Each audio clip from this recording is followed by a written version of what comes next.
Honorable Dingilizwe Tshuma weNtumbane uyacontesta lapha ke la ke futhi la i-candidate yesibili kubandla le-Triple C. Baba Tshuma, uhamba njani ke usukwasebenzela abantu isizwe sakho seNtumbane? Uthini manje njengoba khathesi libabili la? Yebo baba Sibanda, hayi sibabili sibili kodwa into enjabulisayo izakhamizi zithi hayi loba libabili thina sizakhetha esimfunayo. Lokhu kwenza umunye engisebenza laye atshaya uvalo kakhulu ngoba vele mina ngisebenzela abantu, ngihlala labantu, ngumuntu wabantu. Ngakho ke akungethusi lokho. Abantu ibona ngoba bathi baye court liza kuphatha njani lokho?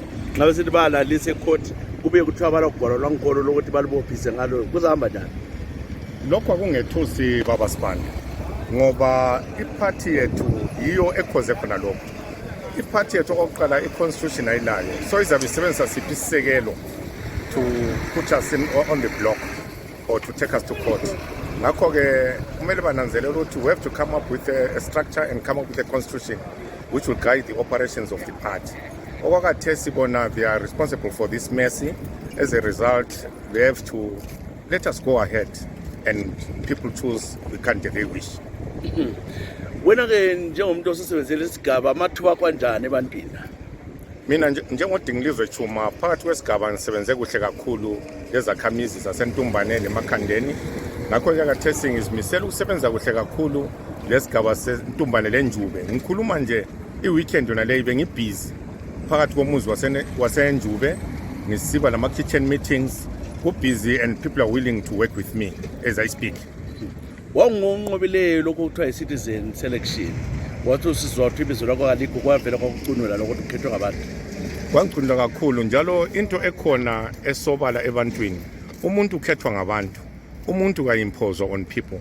So yiyo injongo esigijima ngayo ngoba singakwekela lokho kuzasilimaza njengesizwe sikaMthokazi ngoba abantu bazadlala ngathi ngaso sonke isikhathi basimphozela ama-candidates. Ikanti we need to be principled and follow the model we had adopted as a party.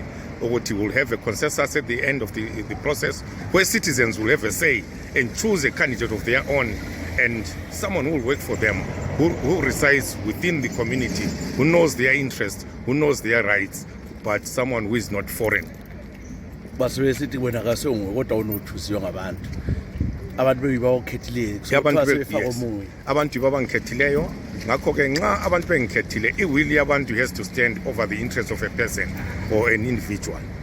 Lokho kuthiwa lithengwe lelibandla inhlanganiso okuthiwa ngamafazi asebegcele ngakho ukuthi batshela abantu ukuthi lasetshenziswa yifazi uqiniso enganano lokho. I think people should introspect and come to reality and realize that as a party this process of candidate selection was a mess as Triple C.